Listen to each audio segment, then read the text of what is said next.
हाँ जी, online platform पर आपका स्वागत है। कैसे हैं आप लोग? बढ़िया होंगे और अच्छे होंगे। आज आपके लिए मुझे लगा कि यार राजस्थान के इतिहास क्यों ना थोड़ा बहुत यूट्यूब पर पढ़ाया जाए। हिस्ट्री ऑफ राजस्थान, राजस्थान के इतिहास हम लोग आज पढ़ेंगे। राजस्थान के इतिहास के अंदर सबसे पहला टॉपिक पढ़ेंगे राजस्थान के पुरातात्विक स्थल। मुझे लगता है कि यार हम चाहे स्टेट पॉलिटी पढ़ रहे हो, हम चाहे राजस्थान ज्योग्राफी पढ़ रहे हो, हम चाहे राजस्थान के इतिहास पढ़ रहे हो, हम कोई भी सब्जेक्ट पढ़ते हैं, कोई भी सब्जेक्ट पढ़ने के बाद हमारे दिमाग में आता है इसका सिलेबस क्या हो सकता है, पिछले एग्जामों के अंदर कौन कौन से प्रश्न इसके अंदर पूछे गए होंगे, या फिर आने वाली एग्जामों के अंदर इस टॉपिक से, इस सब्जेक्ट से कितने प्रश्न पूछ सकते हैं। तो वो पूरा एनालिसिस हम लोग करेंगे। हम कोई भी टॉपिक पढ़ेंगे, उस टॉपिक को पढ़ने के बाद मैं आपको ये बताऊंगा कि यार इस टॉपिक से इस एग्जाम के अंदर इतने प्रश्न पूछे गए हैं और ये प्रश्न आने की संभावना है, इस टॉपिक के इर्द गिर्द ये पूछ सकता है। पूरा एल्गोरिदम मैं आपको सेट करके पूरा आपको बताया जाएगा। लेकिन राजस्थान के इतिहास शुरू करने से पहले मैं आपको बताता हूं कि वास्तव में सिलेबस क्या है। सिलेबस के अकॉर्डिंग हम लोग चीजें हमारे समझ में आती हैं कि प्राचीन इतिहास के अंदर आरपीएससी और आरएसएसबी ने हमारे ये सिलेबस ऐड कर रखा है। आधुनिक इतिहास के अंदर आरपीएससी और आरएसएसबी ने हमारे ये सिलेबस ऐड कर रखा है, और मध्यकालीन इतिहास के अंदर अपने ये सिलेबस ऐड कर रखा है। तो पहले हम लोग थोड़ा मोटे मोटे तौर पर राजस्थान के इतिहास को जानने का प्रयास करते हैं कि भाई राजस्थान के इतिहास का सिलेबस क्या है। तब उसके बाद 10-15 मिनट बाद हम लोग पुरातात्विक स्थल वाला टॉपिक है वो स्टार्ट कर देंगे। तो पहले आप हेडिंग डालें राजस्थान का इतिहास।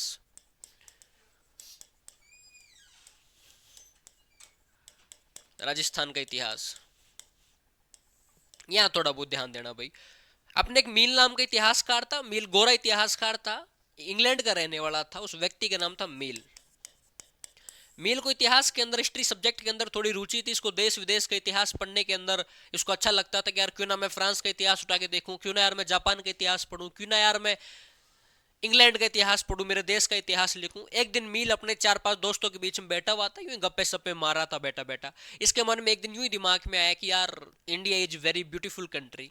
इसने एक दोस्त से कहा कि यार भारत बहुत सुंदर देश है। उस दोस्त ने कहा सुंदर है तो चल देख के आते हैं, वैसे भी तू अभी 5 दिन पहले फ्रांस घूम के आया था। मिल ने कहा थोड़ा पैसे टके ज्यादा लगते हैं, रोकड़े थोड़े ज्यादा लगेंगे। भारत सुंदर भी है, जितना अधिक सुंदर है उतना अधिक विशाल देश भी है, बड़ा देश भी है, विविधताओं से भरा वो भारत देश है। तो कहता है कि मील अपने भारत आया और स्टार्टिंग में अपने साउथ वाला जो एरिया है, तमिलनाडु, तेलंगाना, आंध्र प्रदेश, वहां जाकर इसने मंदिर देखना शुरू किए। मंदिर देखने के बाद इसने थोड़ा और आगे चला, नॉर्थ इंडिया के अंदर आया। उत्तर भारत जब इसने देखा तो यहाँ पर इसने कुछ सभ्यताएं देखी अपने। कालीबंगा देखी, आहार देखी, बैराट देखी, गणेश्वर देखी। इसने कहा कि यार मैंने जब तुम्हारा पूरा पर्यटन मैंने देखा, और वास्तव में जब हम लोग घूमते हैं तो हमें किताब पढ़ने से अधिक, घूमने से अधिक ज्ञान मिलता है। घूमने के बाद हम लोग ये एनालिसिस कर पाते हैं, इतिहास और संस्कृति बहुत अधिक जान पाते हैं। मील जब भारत घूमा, इसने कहा कि यार तुम्हारा इतिहास सिंपली 3 भागों में डिवाइड है। हमने कहा कि 3 भाग, कौन कौन से 3 भाग है जिनमें तू हमारे इतिहास को बांट के जाता है? बोला ध्यान से सुनना। तो मील अपने इतिहास को 3 भागों में बांट के जाता है, प्राचीन काल, मध्य काल और आधुनिक काल। कौन कौन से भाई? प्राचीन काल, मध्यकाल, आधुनिक काल। और बांटने वाला व्यक्ति कौन था? मील। तो पहले हम लोग लिख लेते हैं कि भाई इतिहास को कितने भागों में बांट के गया था। सबसे पहले ये बांटता है अपने प्राचीन काल, उसके बाद ये बांटता है अपने मध्यकाल। फिर इसने कहा कि भाई अब तुम्हारे जो तीसरा पार्ट आता है इतिहास का, वो है आधुनिक काल। वो कौन सा है भाई? वो है अपने आधुनिक काल। प्राचीन काल, मध्यकाल और अपने आधुनिक काल।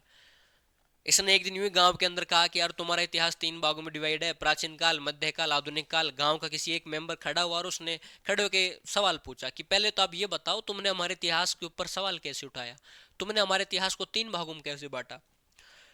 मिल ने कहा कि भाई सुनो सुनो सुनो, मैं तुम्हें पूरी बात बताता हूँ, मैं तुम्हें पूरी रामायण बताता हूँ कि तुम्हारा इतिहास 3 भागों में डिवाइड कैसे है। उसने कहा ठीक है बताओ बताओ। मिल ने कहा मैं कुछ नाम तुम्हारे सामने लेता हूँ, तुम नाम सुनना। उसने कहा ठीक है हम नाम सुनेंगे, तू नाम ले। उसने कुछ नाम लेना स्टार्ट किया, मृच्छकटिकम, राजेंद्र, राजराजेश्वर।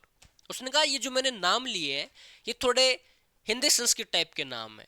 राजेंद्र, राजराजेश्वर, मृच्छकटिकम, इसका मतलब जब हिंदुओं का राज था उसको कहा गया अपने प्राचीन काल।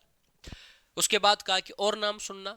उसने और नाम लेना स्टार्ट किया, जैसे कि अपने सिकंदर लोदी है, बहलोल लोदी है, अकबरनामा है, आईने अकबरी है, इब्राहिम लोदी है, इल्तुतमिश है, बाबर है, हुमायूं है। बोला ये थोड़े अरबी फारसी टाइप के नाम लग रहे हैं। इसका मतलब जब मुसलमानों का राज भारत देश के अंदर स्थापित हो चुका था उसको कहा गया अपने मध्यकाल। उसके बाद मील ने नाम लेना स्टार्ट किया, David Ochterlony, Charles Metcalfe, colonel James Tod, बोला ये जो नाम है थोड़े इंग्लिश टाइप के नाम लग रहे हैं। इसका मतलब जब हिंदुओं का राज भारत देश के अंदर स्थापित हो चुका था उसको कहा गया आधुनिक काल।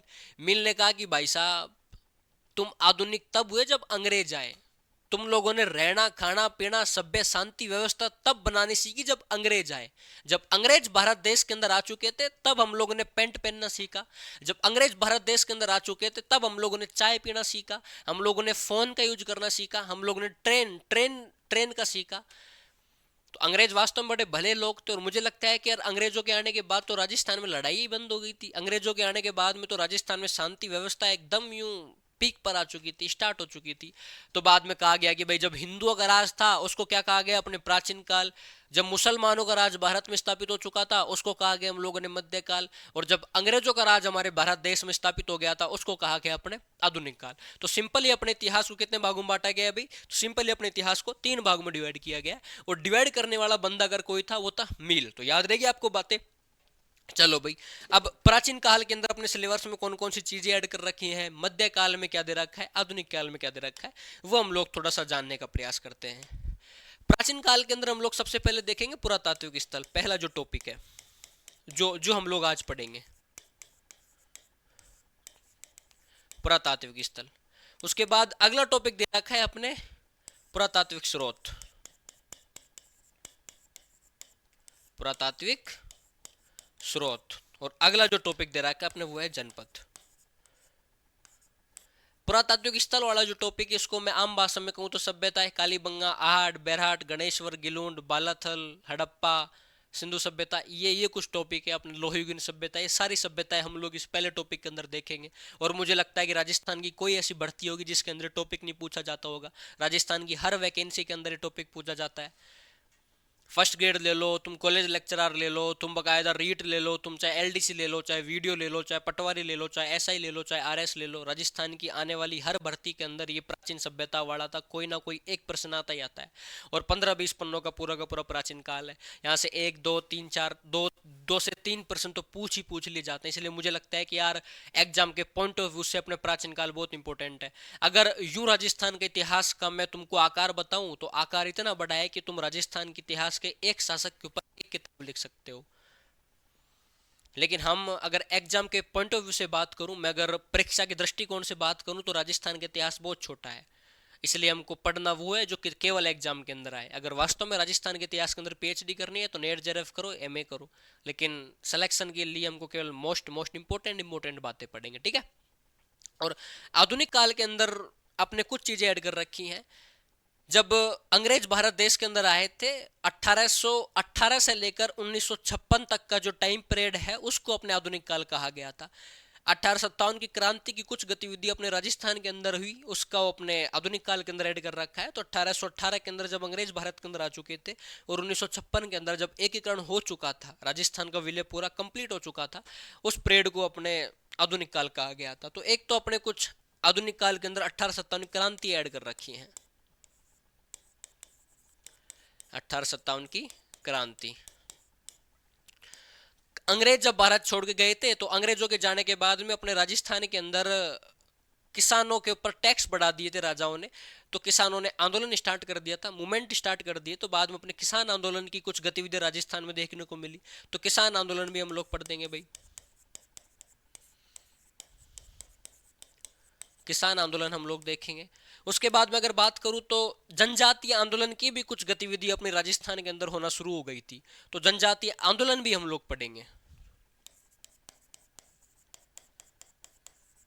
जनजातीय आंदोलन भी हम लोग पढ़ेंगे।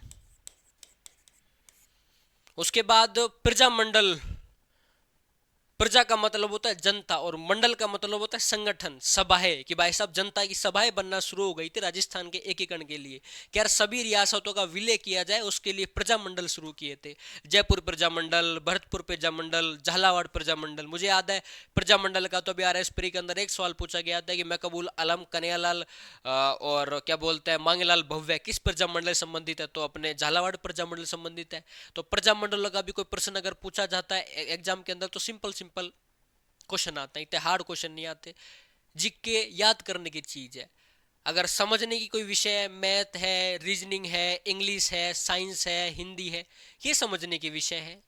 राजस्थान का इतिहास, पॉलिटी, इकोनॉमिक्स, इकोनॉमिक्स थोड़ी बहुत समझने लायक विषय है। उसके बाद अपन ज्योग्राफी, ये तो पूरी फैक्चुअल सब्जेक्ट है, इनको तो याद करना पड़ता है। ठीक है, तो एक अपने प्रजामंडल वाला टॉपिक इसके अंदर ऐड कर रखा है, तो प्रजामंडल वाला टॉपिक भी हम लोग देखेंगे भाई। उसके बाद मैं एक और पढ़ूं तो अपने एकीकरण, राजस्थान का एकीकरण। भाई एकीकरण तो वो टॉपिक है जहां से एग्जाम के अंदर हर बार कोई ना कोई क्वेश्चन पूछा जाता है। यहां तक कि मैं अगर आर एस प्री की बात करूं तो आर एस प्री के अंदर तो राजस्थान के एकीकरण से कोई ना कोई सवाल आता ही आता है। और क्रांति से, एकीकरण से, ये कुछ टॉपिक तो वो है जहां से हर एग्जाम के अंदर अब तक 20 साल का रिकॉर्ड है, कोई ना कोई प्रश्न पूछे ही गए हैं। तो एक तो एकीकरण वाला इसके अंदर ऐड कर रखा है। एक अपने समाचार पत्र और संस्थाएं, समाचार पत्र व संस्थाएं।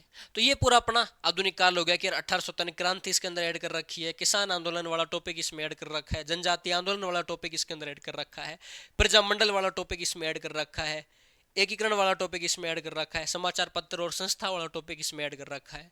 उसके बाद में अगर मध्यकाल की बात करो तो मध्यकाल के अंदर कुछ राजवंश हम लोग देखते हैं भाई। मध्यकाल के अंदर हम लोग कुछ राजवंश हम लोग देखते हैं।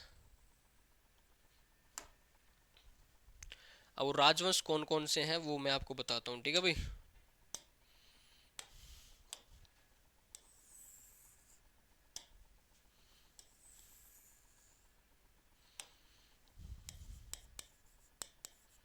राजवंश की मैं अगर बात करूं तो अपने एक अपने गुहिल वंश दे रखा है, एक अपने गुहिल वंश ऐड कर रखा है, एक अपने राठौड़ वंश ऐड कर रखा है,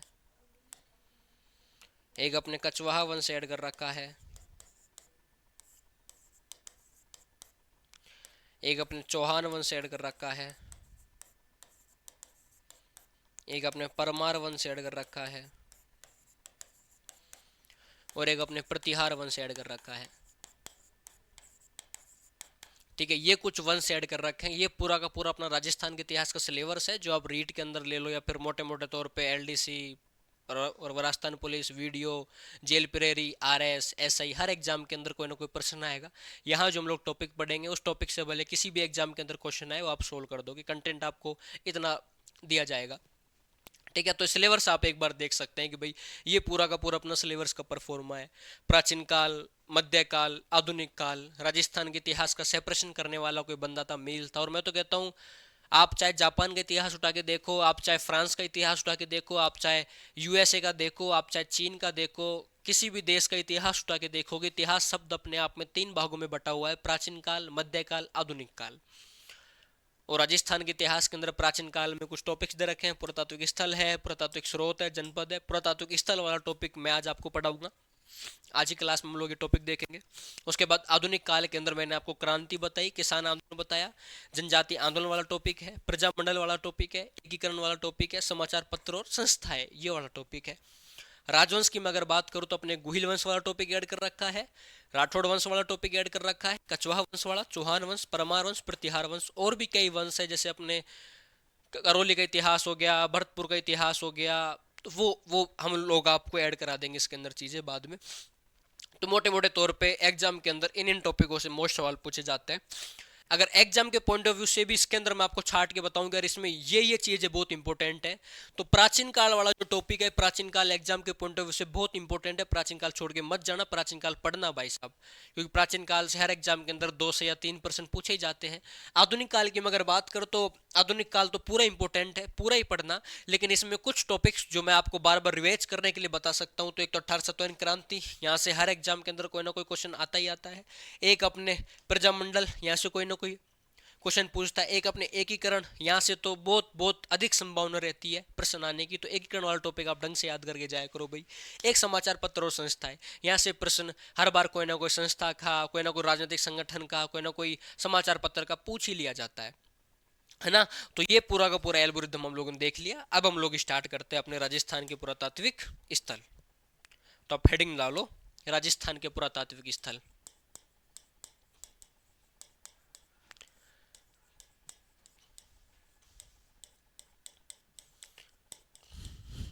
राजस्थान के पुरातात्विक स्थल। सिंपली मैं आपको बताऊं तो पुरातात्विक स्थल का मतलब होता है अपने पुराने स्थान, कि प्राचीन काल के अंदर राजस्थान से कौन कौन से स्थान हमको प्राप्त हुएंगे, या फिर जहां से पुरातात्विक स्रोत मिले हैं, जिन स्थानों से हमको पुरातात्विक स्रोत प्राप्त हुए हैं, उनको हम लोग सिंपली बोल सकते हैं राजस्थान के पुरातात्विक स्थल बोल सकते हैं। अब राजस्थान के पुरातात्विक स्थल के अंदर कुछ तीन चार चीजें मैं आपको बताऊंगा। सबसे पहले अगर कुछ हम लोग पढ़ेंगे तो वो हम लोग पढ़ेंगे कि भाई इनका परिचय, इनका परिचय हम लोग देखेंगे।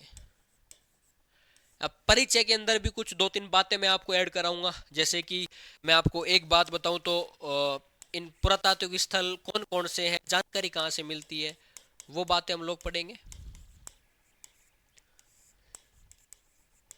कि पुरातात्विक स्थल की जानकारी कहाँ से मिलती है, वो बातें हम लोग पढ़ेंगे। और इसके अंदर देखेंगे यार इसकी स्टडी कौन करता है, इसकी स्टडी कौन करता है, ये कुछ बातें हम लोग देखेंगे। तो ये दो तीन चीजें मैं आपको बताऊंगा कि यार परिचय के अंदर दो बातें पढ़ेंगे। सबसे पहले तो यार पुरातात्विक स्थल की जानकारी कहाँ से प्राप्त होती है और इसकी अध्ययन कौन करता है, इसका इसकी स्टडी करने वाली कोई संस्था है, कोई फंड वगैरह क्या है, तो वो पूरी बात हम लोग पढ़ेंगे। और दूसरी बात हम लोग पढ़ेंगे इसका वर्गीकरण। दूसरी बात हम लोग पढ़ेंगे भाई इसका वर्गीकरण। उसके बाद हम लोग देखेंगे कि पुरातात्विक स्थल कौन कौन से हैं, प्रमुख पुरातात्विक स्थल, प्रमुख पुरातात्विक स्थल। ये परिचय के अंदर की भाई और वर्गीकरण हम लोग देखेंगे, और प्रमुख पुरातात्विक स्थल कौन कौन से हैं वो बातें हम लोग देखेंगे। तो मैं आपको शुरू करता हूँ, स्टार्ट करते हैं। सबसे पहले हम लोग जानेंगे कि यार इतिहास को जानने के स्रोत कौन कौन से हैं। हम लोगों ने अब तक इतिहास का नाम खूब सुना है, लेकिन हम लोगों ने ये नहीं जाना कि यार वास्तव में इतिहास की जानकारी हमको कहाँ से प्राप्त होती है। कोई तो स्रोत होंगे, कोई तो स्थान होंगे जहाँ से हम इतिहास को जानने का मतलब एक माध्यम प्राप्त होता है कि इस स्रोत के निर्देशन में हम इतिहास को जान सकते हैं। इतिहास को जानने के स्रोत हम लोग अगर देखें तो दो स्रोत हमें प्राप्त होते हैं।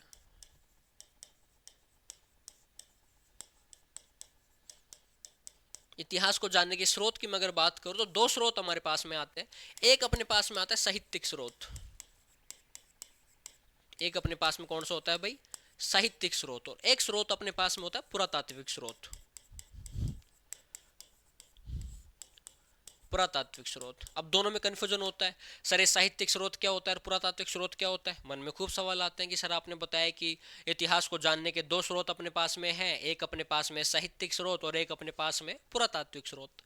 सिंपली मैं अगर साहित्यिक स्रोत की बात करूं तो साहित्यिक स्रोत का मतलब होता है कि वो स्रोत जिनकी कोई भाषा होती है, वो स्रोत जिनकी कोई लिपि होती है।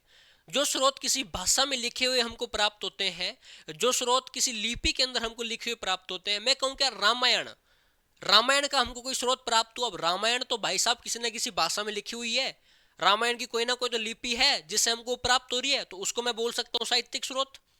मैं कहूँगा कौटिल्य शास्त्र, अर्थशास्त्र, ये सारे के सारे साहित्यिक स्रोत हैं। नो बकवास, सीधी बात ये है। सो बात की एक बात अपने ये है कि भाई साहब वो स्रोत जिनकी कोई लिपि होती है, वो स्रोत जिनकी कोई भाषा होती है, उनको हम लोग क्या बोल सकते हैं, साहित्यिक स्रोत। अपने बात आ गई समझ में। अगली मैं अगर बात करूं पुरातात्विक स्रोत क्या होता है, पुरातात्विक स्रोत का सिंपली मतलब होता है कि वो स्रोत जो हमको खनन गतिविधियों के द्वारा प्राप्त होते हैं, कि वो स्रोत जो हमको खनन से प्राप्त होते हैं, उनको हम लोग क्या बोल सकते हैं भाई, पुरातात्विक स्रोत कह सकते हैं। मैं कहूं कि यार खुदाई के दौरान हमको मृत भांड मिले, तो वो पुरातात्विक स्रोत है। मैं कहूंगा यार खुदाई के दौरान हमको कोई तांबे की छेद वाली सुई मिली, वो अपने पुरातात्विक स्रोत है। मैं कहूंगा कि यार खुदाई के दौरान हमको पशुपालन के प्राचीनतम साक्ष्य मिले, खुदाई के दौरान हमको पांच कंकाल तंत्र मिले, कसाई खाना मिला, ये सारे पुरातात्विक स्रोत हैं। बागोर है, कालीबंगा है, आहाड़ है, बैराट है, गणेश्वर है, ये जितने भी हैं सारे अपने पुरातात्विक स्रोत हैं। तो आगे से कोई आपसे पूछे कि सर इतिहास को जानने के स्रोत कौन कौन से हैं, तो बेझिझक बता देना कि इतिहास को जानने के दो स्रोत हमको प्राप्त होते हैं। पहला तो अपने साहित्यिक स्रोत, दूसरा अपने पुरातात्विक स्रोत। और साहित्यिक स्रोत का सिंपल अपने मतलब होता है कि जिनकी कोई लिपि होती है, जिनकी कोई भाषा होती है, उनको हम लोग बोल सकते हैं अपने साहित्यिक स्रोत। मगर पुरातात्विक स्रोतों की बात करूं तो पुरातात्विक स्रोत का सिंपल सा मतलब होता है कि वो स्रोत जो हमको खुदाई के दौरान प्राप्त होते हैं उनको हम लोग बोल सकते हैं अपने पुरातात्विक स्रोत। समझ आ गई बातें? अब यहां थोड़ा ध्यान देना, पुरातात्विक स्रोत की खोज का, इनके अध्ययन का दायित्व अगर किसी संस्था को दिया जाता है, वो दिया जाता है अपने एएसआई को। वो किसको दिया जाता है भाई? वो दिया जाता है अपने एएसआई को। एएसआई का पूरा नाम है अपने भारतीय पुरातात्विक सर्वेक्षण विभाग, आर्कोलॉजिकल साइट्स ऑफ इंडिया, भारतीय पुरातत्व सर्वेक्षण विभाग, भारतीय पुरातत्व सर्वेक्षण विभाग। इस भारतीय पुरातत्व सर्वेक्षण विभाग, जिसको आर्कोलॉजिकल साइट्स ऑफ इंडिया बोला जाता है, यही हमें पुरातात्विक स्थलों की जानकारी देती है। आज हम लोग पढ़ पा रहे हैं कि बागोर नाम की कोई सभ्यता हमारे सिलेबस के अंदर ऐड है, तो भाई साहब इसकी जानकारी देने वाली संस्था भी अपने एएसआई है। हम पढ़ते हैं कि यार कार्लाइल को राजस्थान में पुरातत्व का जनक कहा जाता है, जिसने राजस्थान के अंदर पुरातत्व विभाग के निर्देशन में खूब सारे खनन स्थल हमको प्राप्त करवाए थे, तो उसकी जानकारी भी देने वाली कोई संस्था थी। वो संस्था अपने एएसआई है, आर्कोलॉजिकल साइट्स ऑफ इंडिया, जिसको अपने भारतीय पुरातत्व सर्वेक्षण विभाग कहा जाता है। इस एएसआई की स्थापना अपने 1861 के अंदर अलेक्जेंडर कनिंघम के द्वारा की गई थी। 1861 में एएसआई की स्थापना अपने अलेक्जेंडर कनिंघम के द्वारा की गई थी, कनिंघम द्वारा की गई थी। बाद में कुछ 1888 से लेकर 1902 के बीच में इसको बंद कर दिया गया, तो बातें हम लोग बाद में करेंगे। दो बातें मैंने हम लोगों ने पढ़ ली कि साहित्यिक स्रोत और पुरातात्विक स्रोत, इन दोनों स्रोतों से हमको इतिहास को जानने का एक माध्यम प्राप्त होता है। पुरातात्विक स्रोतों की जानकारी देने वाली संस्था हमारे पास में एएसआई है, जिसको हम लोग बोलते हैं भारतीय पुरातात्विक सर्वेक्षण विभाग, जिसकी स्थापना 1861 में अलेक्जेंडर कनिंघम नाम का एक व्यक्ति था, उसके द्वारा की गई थी। ठीक है, ये बात हम लोगों ने पढ़ ली। अब हम लोग सिंपली देखते हैं कि भाई पुरातत्व स्थल की परिभाषा, या फिर परिभाषा को जानने से पहले इतिहास के तीन भाग मैं आपको बताऊंगा कि इतिहास के तीन भाग कौन कौन से होते हैं।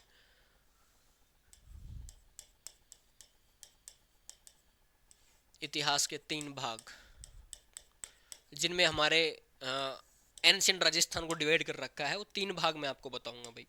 तीन भाग कौन कौन से हैं? सबसे पहले हमारे पास में आता है प्राक ऐतिहासिक। इतिहास का एक भाग जिसको हम लोग बोलते हैं वो है अपने प्राक ऐतिहासिक। उसके बाद अपने पास में एक दूसरा पॉइंट आता है आद्य ऐतिहासिक। आद्य ऐतिहासिक इस विषय के संदर्भ में थोड़ा अलग विवादास्पद विषय बन जाता है। उसके बाद तीसरा पॉइंट अपने पास में आता है ऐतिहासिक। अगर इंग्लिश में हम लोग इसके नाम देखें तो प्रीहिस्ट्री इसको बोला जाता है। इसको अपने पास बोला जाता है प्रोटोहिस्ट्री। उसके बाद इसको अपने बोला जाता है केवल हिस्ट्री। तो इतिहास के तीन भाग हमको प्राप्त होते हैं, प्राक ऐतिहासिक, आद्य ऐतिहासिक, और एक अपने प्राप्त होता है ऐतिहासिक। प्रीहिस्ट्री, प्रोटो हिस्ट्री और केवल हिस्ट्री। अब प्राक ऐतिहासिक की जानकारी मैं आपको बताऊं तो प्राक ऐतिहासिक का मतलब होता है जिनकी जानकारी हमको पुरातात्विक स्रोतों से प्राप्त होती है। पुरातत्व स्रोतों से जिनकी जानकारी प्राप्त होती है।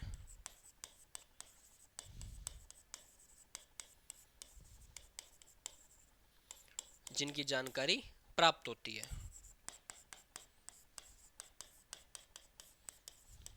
सिंपली मैं कहूं कि यार प्राक ऐतिहासिक का मतलब होता है इतिहास से पहले का जो काल था, मतलब प्रोटो हिस्ट्री से जो पहले का काल था उसको हम लोग बोल सकते हैं प्राक ऐतिहासिक, मतलब प्रीहिस्ट्री। और प्रीहिस्ट्री की जानकारी हमको पुरातात्विक स्रोतों से प्राप्त होती है। कुछ स्थान होता है जिनकी जानकारी हमको साहित्यिक स्रोत और पुरातात्विक स्रोत दोनों से प्राप्त होती है, लेकिन प्राक ऐतिहासिक जो है, प्रीहिस्ट्री जो है, इसकी जानकारी हमको केवल पुरातात्विक स्रोतों से ही प्राप्त होती है। अब प्राक ऐतिहासिक को अपने तीन भागों में डिवाइड कर रखा है भाई। प्राक ऐतिहासिक को अपने तीन भागों में डिवाइड कर रखा है, और तीन भाग कौन कौन से है वो मैं आपको बताता हूँ। प्राक ऐतिहासिक को अपने तीन भागों में डिवाइड कर रखा है। जैसे कि मैं कहूँ तो सबसे पहले अपने आता है पाषाण काल। प्राक ऐतिहासिक का पहला भाग। प्राक ऐतिहासिक के दूसरे भाग का नाम है ताम्रपाषाण काल। इसके दूसरे भाग का नाम क्या है भाई? ताम्रपाषाण काल। और प्राक ऐतिहासिक के तीसरे भाग का नाम है अपने महापाषाण काल। महापाषाण काल। अब मैं अगर सबसे पहले पाषाण काल की बात करूं तो पाषाण काल को भी अपने 3 भागों में बांटा गया है।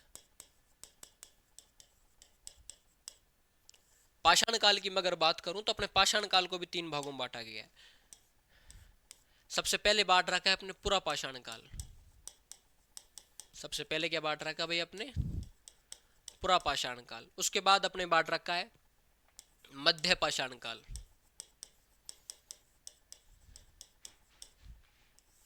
उसके बाद अपने बांट रखा है नव पाषाण काल।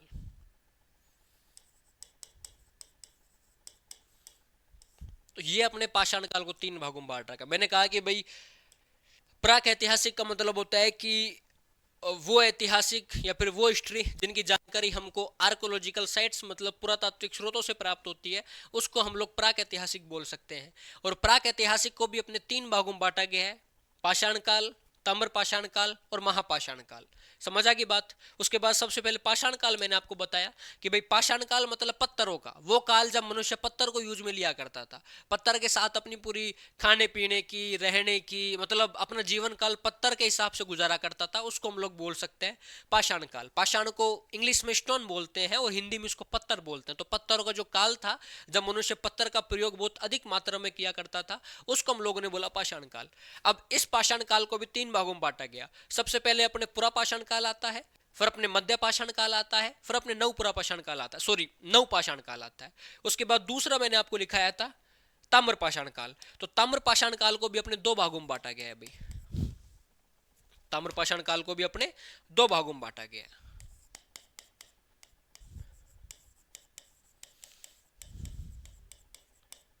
ताम्र पाषाण काल, इसके 2 भाग कौन कौन से हैं? सॉरी, पहला है अपने आहड़ बनास संस्कृति। पहला कौन सा है भाई? आहड़ बनास संस्कृति। अच्छा, संस्कृति और सभ्यता के अंदर मुख्य क्या अंतर होता है वो मैं आपको बाद में बताऊंगा। उसके बाद एक अपने दे रखा है जोधपुरा गणेश्वर संस्कृति। जोधपुरा गणेश्वर संस्कृति। उसके बाद मैंने आपको अगला लिखाया था महापाषाण काल। अगला कौन सा लिखाया था भाई? महापाषाण काल। एक बार लिख लेते हैं फिर मैं आपको समझाऊंगा दोनों चीजें।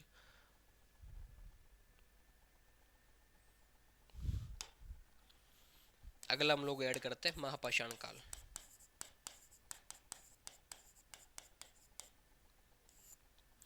महापाषाण काल का सिंपल सा मतलब होता है कि दक्षिण भारत के अंदर, दक्षिण भारत में पत्थर की समाधियों को महापाषाण काल कहा जाता है। दक्षिण भारत में पत्थर की समाधियों को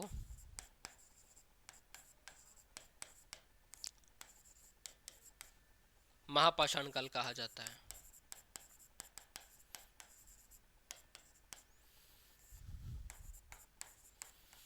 महापाषाण काल कहा जाता है। 3 चीजें मैंने आपको बताई, पाषाण काल, ताम्र पाषाण काल, महापाषाण काल। ये तीनों के तीनों अपने प्राक ऐतिहासिक के भाग है। तीनों के तीनों किसके भाग है भाई? ये तीनों के तीनों अपने प्राक ऐतिहासिक के भाग है।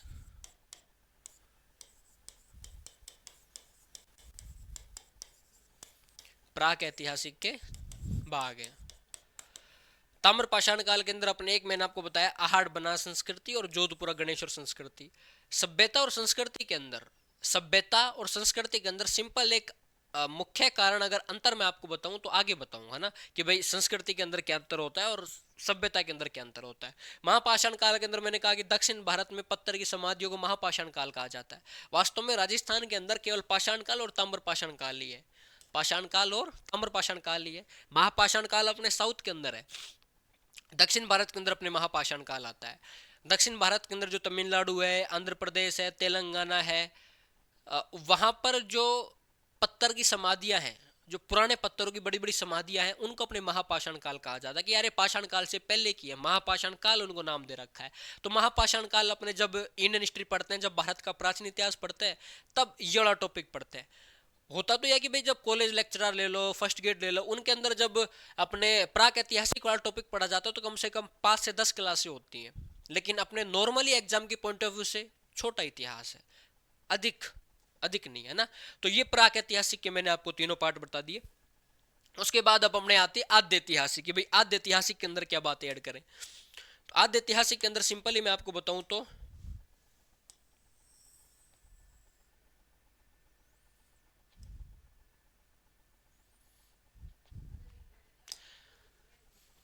आद्य ऐतिहासिक की बात थोड़ी सुनना आप एक बार, है ना।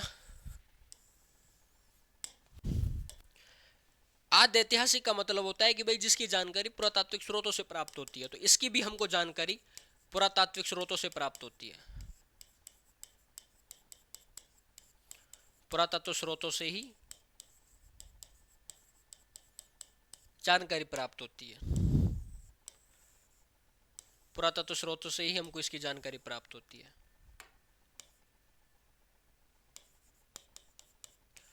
जानकारी प्राप्त होती है। अब आद्य ऐतिहासिक के अंदर अपने हड़प्पा सभ्यता आती है।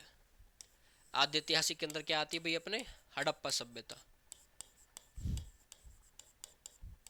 और हड़प्पा सभ्यता को भी अपने तीन भागों में बांटा गया है, प्राक हड़प्पा, विकसित हड़प्पा, उत्तर हड़प्पा।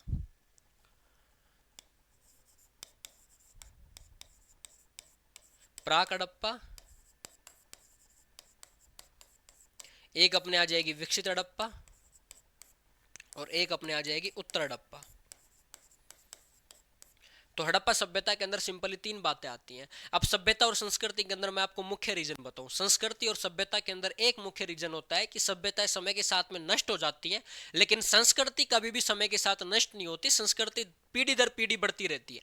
मैं कहूं कि यार हड़प्पा सभ्यता के लोग वृक्ष की पूजा करते थे, हड़प्पा सभ्यता के लोग अग्नि को अपना देवता मानते थे। तो आज भी हम लोग उसी संस्कृति को फॉलो कर रहे हैं। हम लोग अग्नि को देवता मानते हैं बकायदा, कि यार साक्षात देवता है। हम लोग आज भी वृक्ष की पूजा करते हैं, हम लोग पीपल की पूजा करते हैं, बरगद की पूजा करते हैं। तो मतलब वृक्ष की पूजा हम लोग करते हैं और वृक्ष के प्रति प्रेम भाव हम लोग रखते हैं। हम कहेंगे कि हड़प्पा सभ्यता की संस्कृति थी कि यार वहां के लोग ईंट के मकान बना के रहा करते थे। वहां के लोग अपने घर के आगे छोटी छोटी नालियां निकाल के रखते थे, वो बाथरूम भी रखा करते थे। तो उसी कल्चर को हम लोग फॉलो करते हैं। आज हम भी ईंटों के मकान में रहते हैं, ये तो है नहीं हम कांचों के मकान में रहते हैं। तो हम भी अग्नि को देवता मान रहे हैं, हम भी वृक्ष की पूजा कर रहे हैं, हम भी अपने ईंटों के मकान में रह रहे हैं। तो इसका मतलब है कि यार संस्कृति को हम लोग फॉलो कर रहे हैं। और सभ्यताएं समय के साथ नष्ट हो जाती हैं। हड़प्पा सभ्यता नष्ट हो गई, आज है ही नहीं। तो हम लोग कैसे कह सकते हैं कि यार सभ्यता और संस्कृति में अंतर नहीं होता। सभ्यता और संस्कृति के अंदर एक ही मुख्य अंतर होता है कि संस्कृति समय के साथ नष्ट नहीं होती, संस्कृति पीढ़ी दर पीढ़ी स्थानांतरण होती रहती है, अपने गतिक रूप में चालू रहती है। और सभ्यताएं समय के साथ नष्ट हो जाती है। ये बातें आपको याद रखनी, सिंपल सी बात है अपनी इतनी सी। मगर हड़प्पा सभ्यता के राजस्थान के अंदर बात करूं तो हड़प्पा सभ्यता के राजस्थान में दो स्थान है। एक तो है अपने कालीबंगा और एक है अपने सोथी। हड़प्पा सभ्यता के राजस्थान में कितने स्थान है भाई? हड़प्पा सभ्यता के राजस्थान में दो स्थान है। अब वो दो स्थान कौन कौन से हैं?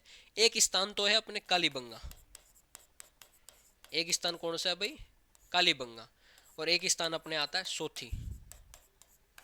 कालीबंगा अपने हनुमानगढ़ के अंदर है, जो घग्गर नदी के किनारे है।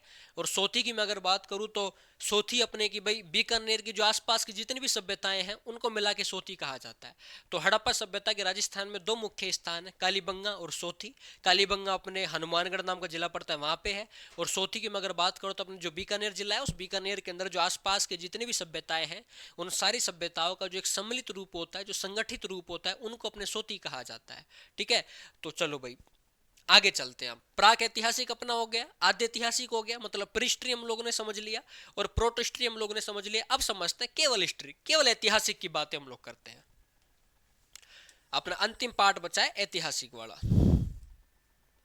चलो भाई ऐतिहासिक की मैं अगर आपको बात बताऊं तो भाई ऐतिहासिक की बात थोड़ी ऐसी है कि इसकी जो जानकारी है, इसकी जानकारी हमको साहित्यिक स्रोतों से भी प्राप्त होती है और पुरातात्विक स्रोतों से भी प्राप्त होती है। इसकी जानकारी हमको साहित्यिक स्रोतों से भी प्राप्त होती है और इसकी जानकारी पुरातात्विक स्रोतों से भी प्राप्त होती है। दो जगह से इसकी जानकारी मिलती। अब तक हम लोग केवल ये पढ़ रहे थे कि यार प्राक ऐतिहासिक की जानकारी हमको पुरातात्विक स्रोतों से प्राप्त होती है।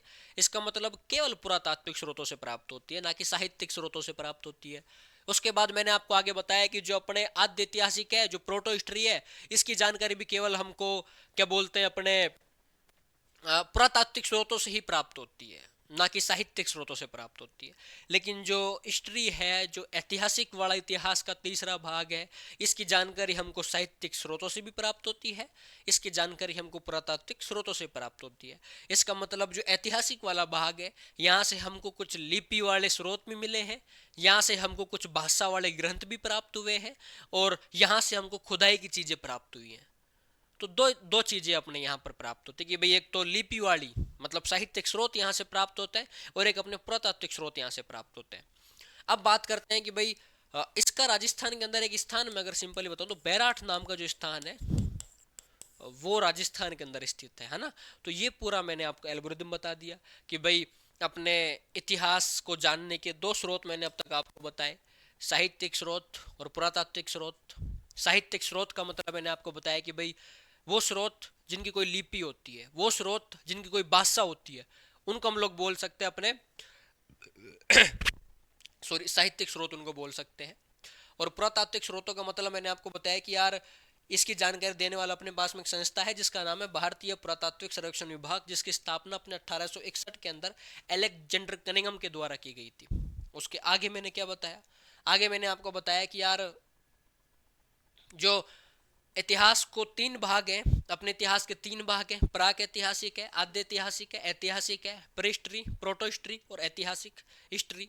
प्राक ऐतिहासिक जिनकी जानकारी हमको पुरातात्विक स्रोतों से प्राप्त होती है, और प्रीहिस्ट्री को अपने तीन भागों में बांटा गया है, पाषाण काल, ताम्र पाषाण काल और अपने महापाषाण काल। फिर हम लोगों ने पाषाण काल के मैंने आपको तीन भाग बताया कि यार पाषाण काल को अपने तीन भागों में बांटा गया है। सबसे पहले अपने आता है पूरा पाषाण काल, फिर अपने आता है मध्य पाषाण काल, फिर अपने आता है नव पाषाण काल। उसके बाद ताम्र पाषाण काल की मैंने आपको कुछ बातें बताई कि यार ताम्र पाषाण काल को भी अपने दो भागों में बांटा गया है कि यार आहड़ संस्कृति है, एक अपने जोधपुरा गणेश्वर संस्कृति है। उसके बाद तीसरा पॉइंट अपने पास में आता है महापाषाण काल। महापाषाण काल का सिंपल सा मतलब होता है कि महापाषाण काल उसको कहा जाता है दक्षिण भारत के अंदर जो पत्थर की बड़ी बड़ी समाधियां हैं उनको अपने महापाषाण काल का नाम दिया जाता है। लेकिन याद रखना राजस्थान की एग्जाम के अंदर अपने राजस्थान में केवल दो ही चीजें हम लोग पढ़ेंगे, पाषाण काल और ताम्र पाषाण काल। महापाषाण काल हम लोग नहीं पढ़ेंगे क्योंकि महापाषाण काल अपने राजस्थान वाले सिलेबस में ऐड नहीं है। महापाषाण काल हम लोग जब इंडिया का जब भारत का प्राचीन इतिहास पढ़ते हैं तब इसको पढ़ते हैं, तब इन चीजों को हम लोग वहां ऐड कर पाते हैं, यहाँ इन चीजों को ऐड नहीं करेंगे। ठीक है, तो ये कुछ बातें बताई। उसके बाद और आद्य ऐतिहासिक के अंदर मैंने कहा कि भाई हड़प्पा सभ्यता इसके अंदर आती है, सभ्यता नष्ट हो चुकी है, अब इसको तो क्या ही पढ़ सकते हैं हम लोग। लेकिन हड़प्पा सभ्यता को भी तीन भागों में बांटा गया है, प्राक हड़प्पा, विकसित हड़प्पा और उत्तर हड़प्पा। और हड़प्पा सभ्यता के राजस्थान में दो स्थान है, एक अपने हनुमानगढ़ के अंदर स्थित है कालीबंगा, और एक अपने बीकानेर के अंदर स्थित है सोथी। सोथी का मैंने आपको वापस बताऊं कि भाई जो बीकानेर के जो आसपास की सभ्यताएं हैं उनको सोथी कहा जाता है। ठीक है, याद रहेंगी बातें और सारी चीजें। चलें आगे, अब सुनना। अब हम लोग पढ़ते हैं अपने पुरातात्विक स्थल की परिभाषा। परिभाषा क्या है पुरातात्विक स्थल की?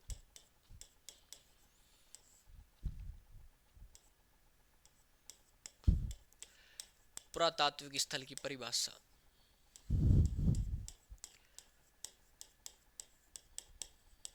परिभाषा के अंदर हम लोग सिंपली मैं आपको बात बताऊं तो कि भाई अपने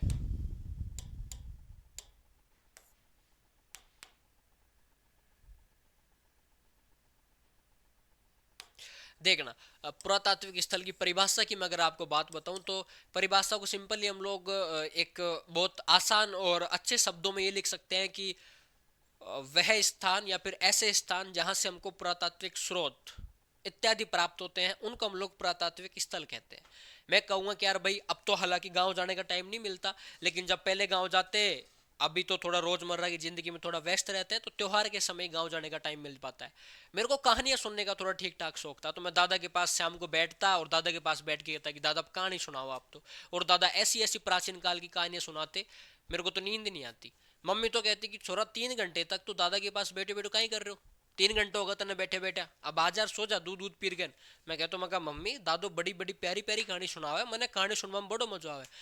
दादा कहानी सुनाता कि अपने प्राचीन काल का डूंगर के ऊपर पहाड़ के ऊपर कोई एक मंदिर है, उस मंदिर वो बहुत पहले का मंदिर है, कहते हैं कि माँ अम्बे का मंदिर है और प्राचीन काल का मंदिर है।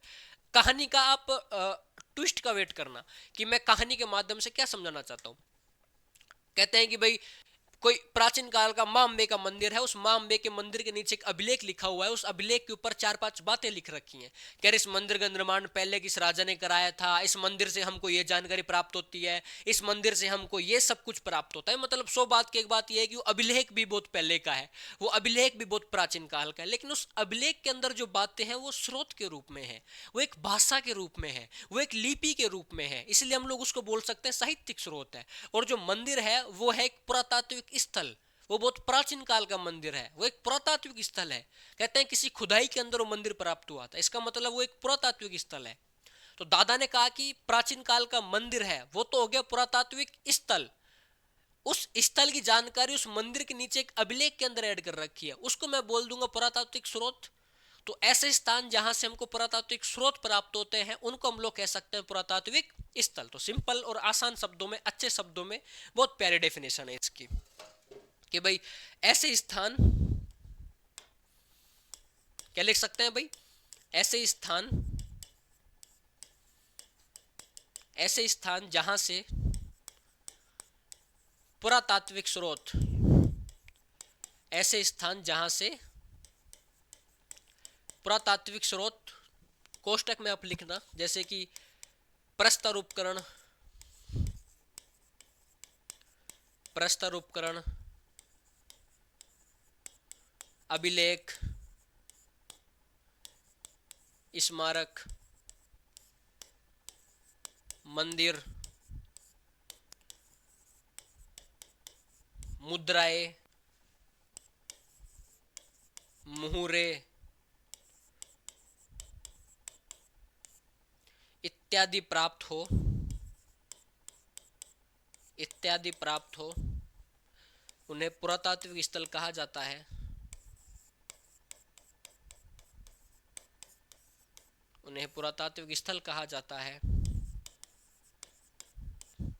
उन्हें पुरातात्विक स्थल कहा जाता है।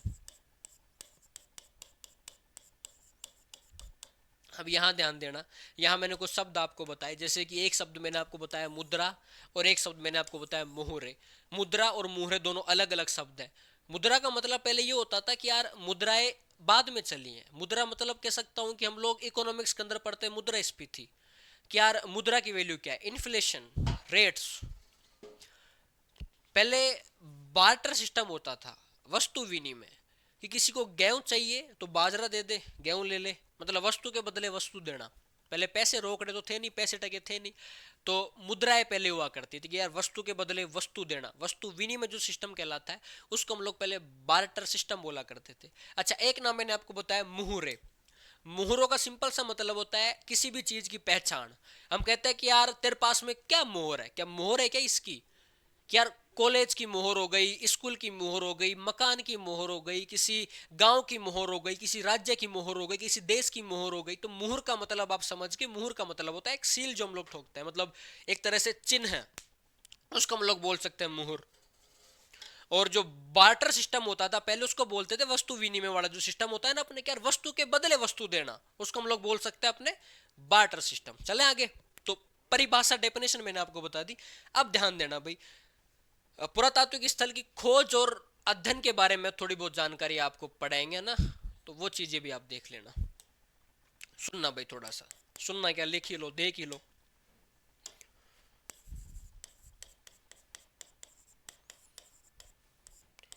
पुरातात्विक स्रोत व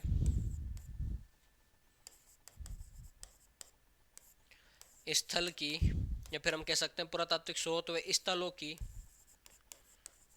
खोज व अध्ययन का दायित्व,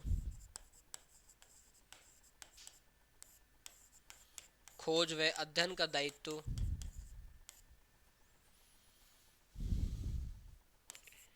ASI, कोष्टक में नाम लिख लो, भारतीय पुरातात्विक सर्वेक्षण विभाग को दिया जाता है।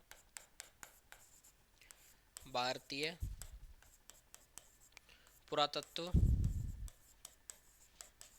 सर्वेक्षण विभाग को दिया जाता है, विभाग को दिया जाता है। तो ये कुछ समझे आप मेरी इस बात से। मैंने कहा कि भाई पुरातात्विक जो स्थल हैं, जो पुरातात्विक स्रोत हमको प्राप्त होते हैं, इनकी जानकारी, इनका अध्ययन और इनकी खोज करने का जो दायित्व है वो अपने एएसआई को दिया जाता है, आर्कोलॉजिकल साइट्स ऑफ इंडिया को दिया जाता है, भारतीय पुरातात्विक सर्वेक्षण विभाग को दिया जाता है। अब आप एक हेडिंग डालो पर्सनली एएसआई के बारे में, आपको पूरी डिटेल वाइज बता देता हूँ, ताकि किसी भी एग्जाम के अंदर एएसआई के बारे में पूछे कि भाई भारतीय पुरातत्व सर्वेक्षण विभाग के बारे में आप क्या जानते हैं, तो आप सारी बातें बता दो कि सर एएसआई के बारे में आपने जितनी भी हमको बातें बताई थी वो सारी हमको याद है। एएसआई के बारे में पहली बात तो आप ये याद रखना कि 1861 में एलेक्जेंडर कनिंगम द्वारा इसकी स्थापना की गई थी। एलेक्जेंडर कनिंगम द्वारा, एलेक्जेंडर कनिंगम द्वारा इसकी स्थापना की गई थी। कनिंगम द्वारा इसकी स्थापना की गई थी।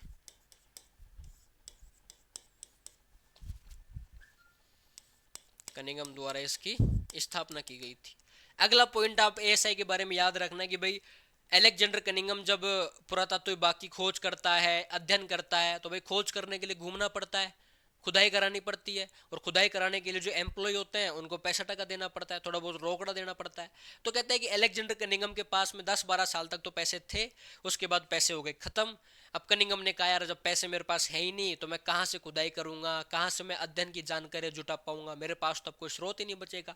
तो कुछ वित्तीय संकट के कारण 1888 से लेके 1902 तक एएसआई को बंद कर दिया गया था बीच में।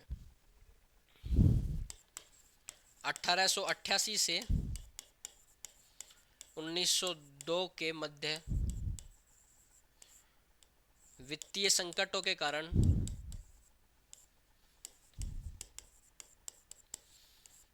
वित्तीय संकटों के कारण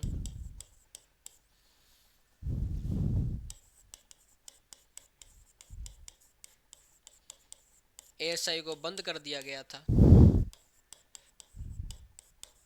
लेकिन फिर बाद में अपने नए वॉइसरॉय बने थे 1902 के अंदर, लॉर्ड कर्जन आए हुए थे, तो लॉर्ड कर्जन ने फिर इसको 1902 के अंदर वापस से जिंदा कर दिया था।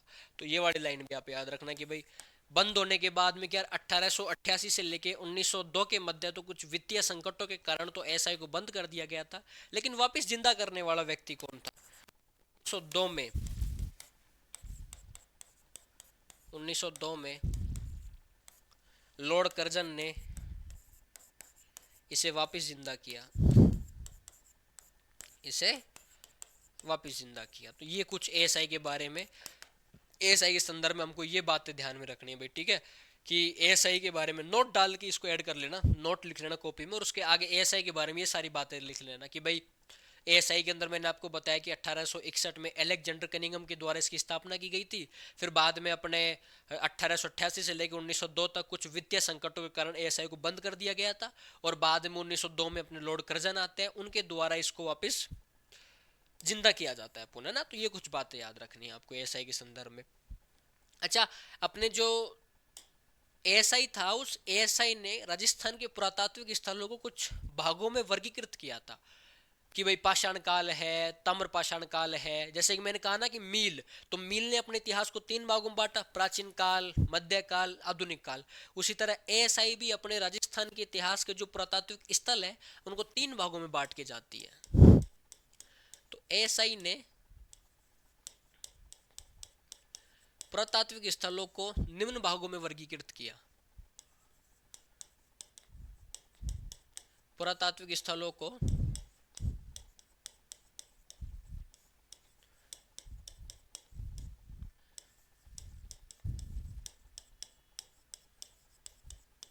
निम्न भागों में वर्गीकृत किया। वो भाग कौन कौन से हैं भाई, वो भाग आप देखना, ठीक है।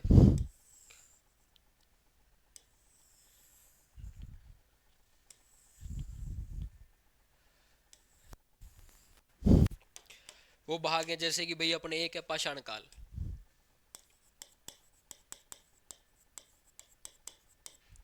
एक अपने है ताम्र पाषाण काल, एक अपने है सिंधु सभ्यता,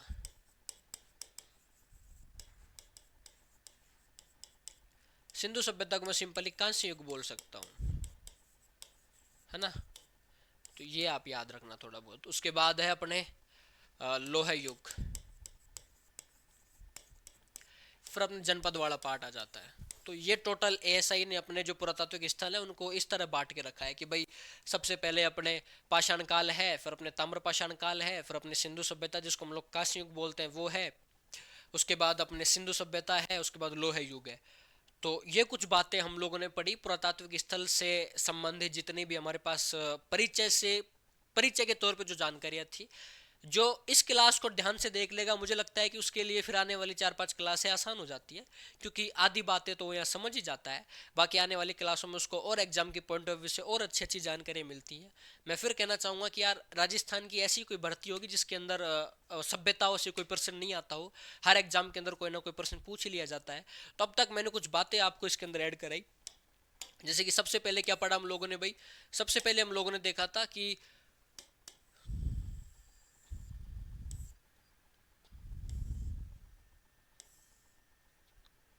राजस्थान का इतिहास मैंने आपको सबसे पहले बताया था कि भाई इतिहास को 3 भागों में बांटा गया है, प्राचीन काल, मध्यकाल और आधुनिक काल। प्राचीन काल के अंदर अपने पुरातात्विक स्थल है, पुरातात्विक स्रोत है और अपने एक जनपद वाला टॉपिक है। उसके बाद मध्यकाल के अंदर राजवंश मैंने आपको बताया, गुहिल वंश है, राठौड़ वंश है, कछुआ वंश है, चौहान वंश है, परमार वंश है, प्रतिहार वंश है और भी कई वंश है जो आपको पढ़ा देंगे। आधुनिक काल के अंदर मैं अगर बात बताऊं तो 1857 क्रांति है, किसान आंदोलन है, जनजातीय आंदोलन है, प्रजा मंडल है, एकीकरण है, समाचार पत्र और संस्थाएं हैं।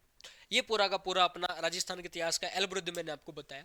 उसके बाद मैंने कहा कि भाई पुरातात्विक स्थल से रिलेटेड कुछ 3 चीजें हम लोग पढ़ेंगे, परिचय के अंदर पढ़ेंगे और इसकी स्टडी कौन करता है, इसकी जानकारी कहाँ से प्राप्त होती है। उसके बाद इसका सेपरेशन, वर्गीकरण के तौर पे हम लोग इसको देखेंगे। उसके बाद मैंने कहा कि यार पुरातात्विक स्थल कौन कौन से हैं। उसके बाद मैंने आपको बताया कि भाई इतिहास को जानने के स्रोत अपने पास में 2 हैं, एक तो है अपने साहित्यिक स्रोत और एक है अपने पुरातात्विक स्रोत। साहित्यिक स्रोत का मतलब मैंने बताया कि वो स्रोत जिनकी कोई लिपि होती है, वो स्रोत जिनकी कोई भाषा होती है, उनको हम लोग साहित्यिक स्रोत बोल सकते हैं। और पुरातात्विक स्रोत का मतलब होता है कि जो खनन गतिविधियों से प्राप्त होते हैं उनको हम लोग पुरातात्विक स्रोत बोल सकते हैं। उसके बाद मैंने आपको लिखाया कि भाई अपने वो इतिहास के 3 भाग हैं, प्राक ऐतिहासिक, आद्य ऐतिहासिक और ऐतिहासिक, प्री हिस्ट्री, प्रोटो हिस्ट्री और एक अपनी हिस्ट्री। प्राक ऐतिहासिक का मतलब होता है कि वो स्रोत जिनकी जानकारी हमको पुरातात्विक स्रोतों से प्राप्त होती है। इसके भी 3 पार्ट हैं, अपने पाषाण काल है, ताम्र पाषाण काल है, महापाषाण काल है। और प्रोटो जो हिस्ट्री अपने आद्य ऐतिहासिक, इसकी जानकारी भी हमको पुरातात्विक स्रोतों से प्राप्त होती है। तो इसके अंदर अपने एक हड़प्पा सभ्यता वाला पार्ट आता है। और हड़प्पा सभ्यता को सिंपली 3 भागों में बांटा गया है, प्राक हड़प्पा, विकसित हड़प्पा, उत्तर हड़प्पा। हड़प्पा सभ्यता के 2 भाग हैं राजस्थान के अंदर, कालीबंगा है और सोती है। लेकिन अगर ऐतिहासिक के अंदर कुछ बातें बताई तो जानकारी के स्रोत 2 हैं, साहित्यिक स्रोत और पुरातात्विक स्रोत। क्या दोनों स्रोतों से हमको क्या बोलते हैं, ऐतिहासिक की जानकारी प्राप्त होती है। तो ये कुछ बातें मैंने आपको बताई। उसके बाद हम लोगों ने देखा कि भाई पाषाण काल को 3 भागों में बांटा गया, पुरा पाषाण काल, मध्य पाषाण काल, नव पाषाण काल। और ताम्र पाषाण काल को भी 2 भागों में बांटा गया, आहड़ बना संस्कृति एक इसके अंदर आता है और एक अपने जोधपुरा गणेश्वर संस्कृति इसके अंदर ऐड कर रखा है। उसके बाद महापाषाण काल की मैंने बात बताई तो मैंने कहा कि यार महापाषाण काल अपने सिलेबस में ऐड नहीं है, लेकिन फिर भी पार्ट है, भाग है, तो आपको बताना बनता है। महापाषाण काल का मतलब मैंने कहा कि दक्षिण भारत में जो पत्थर की समाधियां होती हैं उनको अपने महापाषाण काल कहा जाता है। उसके बाद मैंने कहा कि यार पुरातात्विक स्थल की डेफिनेशन मैंने आपको बताई कि भाई ऐसे स्थान जहां से हमको पुरातात्विक स्रोत, प्रस्तर उपकरण है, मंदिर है, स्मारक है, भवन है, अभिलेख है, मुद्राएं हैं, मुहरें हैं इत्यादि प्राप्त होती हैं, उनको हम लोग क्या बोल देते हैं, पुरातात्विक स्थल बोल देते हैं। फिर मैंने कहा कि यार पुरातात्विक स्रोत व स्थलों की खोज और अध्ययन का दायित्व अपने एएसआई को दिया जाता है, भारतीय पुरातात्विक सर्वेक्षण विभाग को दिया जाता है। फिर एएसआई के बारे में मैंने खूब सारी बातें बताई कि एएसआई 1861 में अलेक्जेंडर कनिंघम के द्वारा इसकी स्थापना की गई थी और 1888 से लेकर 1902 के बीच में कुछ वित्तीय संकटों के कारण इसको बंद कर दिया गया था। तो एक तो ये बात मैंने आपको बताई। उसके बाद मैंने कहा कि भाई 1902 में लॉर्ड कर्जन ने इसे वापस जिंदा कर दिया था, है ना। एक तो ये पार्ट हम लोगों ने पढ़ा। उसके बाद एएसआई ने पुरातात्विक स्थलों को 3 भागों में बांटा है, 3-4 भागों में बांटा मैंने बताया, पाषाण काल, ताम्र पाषाण काल, सिंधु सभ्यता जो कांस्य युग बोलते हैं, एक अपने लोह युग है। तो ये आज की क्लास के अंदर हमने चर्चाएं करी, बाकी बातें करते हैं हम लोग अगली क्लास में। ठीक है भाई, तो आप चीज़ों को ढंग से समझना और बार बार चीज़ों का रिविजन करना। Thank you.